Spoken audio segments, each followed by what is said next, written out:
മോളെ ഈ ചേച്ചി പറഞ്ഞു മോള് പരാതി കൊടുത്തിരുന്നു. അപ്പോൾ പോലീസ് എന്താ പറഞ്ഞത്? പോലീസ് അന്വേഷിക്കാൻ പറയുന്നുണ്ട്.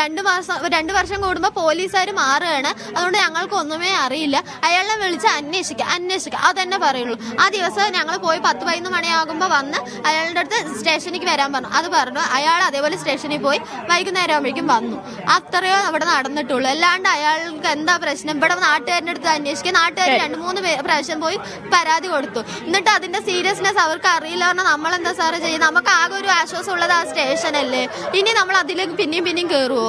ഇനി ഞാനാണെങ്കിലും അടുത്തത് ഇപ്പൊ എന്റെ കുടുംബം മാത്രമല്ലേ പോയിക്കൊണ്ടിരിക്കുന്നത്. ഇനി ഞാനാണെങ്കിലും അയാളുടെ ലക്ഷ്യം അടുത്തത്. നിങ്ങളെ ഇതുമായി ബന്ധപ്പെട്ട് അതായത് ഇയാൾ പോലീസ് സ്റ്റേഷൻ പരിധിയിൽ വരാൻ പാടില്ല എന്നുള്ള കാര്യം നിങ്ങൾക്ക് അറിയുമായിരുന്നു? അതായത് ഇയാള് ജയിലിൽ നിന്ന് ഇറങ്ങി പരോളിൽ വന്നപ്പോൾ ഇവിടെ വന്നപ്പോൾ മാമൻ അവനെ തല്ലണം എന്നൊക്കെ പറഞ്ഞു. അപ്പോൾ ഞങ്ങൾ ഒന്നും ചെയ്യണ്ട, നമുക്ക് നിയമപരമായിട്ട് സ്റ്റേഷനിൽ പോയി പറയാൻ വെച്ച് സിസ്റ്ററിനെയും കൊണ്ട് വിടാൻ പറഞ്ഞു. ഇവർ രണ്ടുപേരും പോയി സ്റ്റേഷനിൽ പോയി ഇവനെ പറഞ്ഞു. പോലീസുകാർ തന്നെ പറഞ്ഞു. ഇവനെ ആൾ വിളിച്ച് സ്റ്റേഷനിൽ വിളിച്ചിട്ട് ആൾ പറഞ്ഞു ഇനി ഇങ്ങനെയൊന്നും ഉണ്ടാവില്ല, ആളുടെ മൈൻഡൊക്കെ മാറി ആൾ തന്നെ ആണെന്ന് പറഞ്ഞു വിട്ടതാണ്. നമ്മൾ ഇങ്ങനെ ഒരു ഉണ്ടാവും എന്നുള്ളത് നമുക്ക് അറിയില്ലായിരുന്നു. ഇനിയിപ്പോൾ പ്രതീക്ഷിക്കാണ്ട് സംഭവിച്ച സംഭവം ഇത് തന്നെയാണ്. അതായത് പക്ഷേ നമ്മളിപ്പോഴും അതിലൊരു ഒരു കാര്യം എന്ന് പറയുന്നത് ഈ കുടുംബം കൃത്യമായ ഒരു പരാതി ഈ പോലീസിന് നൽകിയിരുന്നു എന്നുള്ളത് തന്നെയാണ്. അതിലൊരു നടപടി ഉണ്ടായിട്ടില്ല എന്നുള്ളതാണ് ഏറ്റവും വലിയ വീഴ്ചയെ കരുതേണ്ടത്. ഗീവ,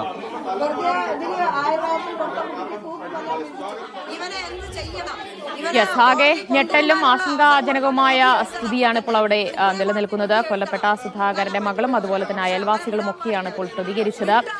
പ്രതി പലപ്പോഴായി അവിടെ എത്തി ഭീഷണി മുഴക്കാറുണ്ട്. നാട്ടുകാർക്കെതിരെ അടക്കം അയാൾ കൊല്ലുമെന്ന് ഭീഷണി മുഴക്കിയിട്ടുണ്ട്. പോലീസിൽ പരാതി നൽകിയിരുന്നു, പലതവണ പരാതി നൽകി. പക്ഷേ അവരൊന്നും കൃത്യമായ ഇടപെടൽ നടത്തിയില്ല. അയാൾ അവിടെ നിന്ന് സ്ഥലത്തുനിന്ന് മാറ്റാനുള്ള ശ്രമമൊന്നും ഉണ്ടായില്ല എന്നാണ് പറയുന്നത്. 2019 ഇപ്പോൾ കൊല്ലപ്പെട്ട സുധാകരന്റെ ഭാര്യയെ കൊലപ്പെടുത്തിയതിൽ ശിക്ഷയിൽ ജയിലിൽ കഴിയുകയായിരുന്നു ചെന്താമര. അതിന് പിന്നാലെ തന്നെ പരോൾ ഇറങ്ങിയതിന് ശേഷമാണ് ഇപ്പോൾ 2 കൊലപാതകം കൂടി അയാൾ നടത്തിയിരിക്കുന്നത്.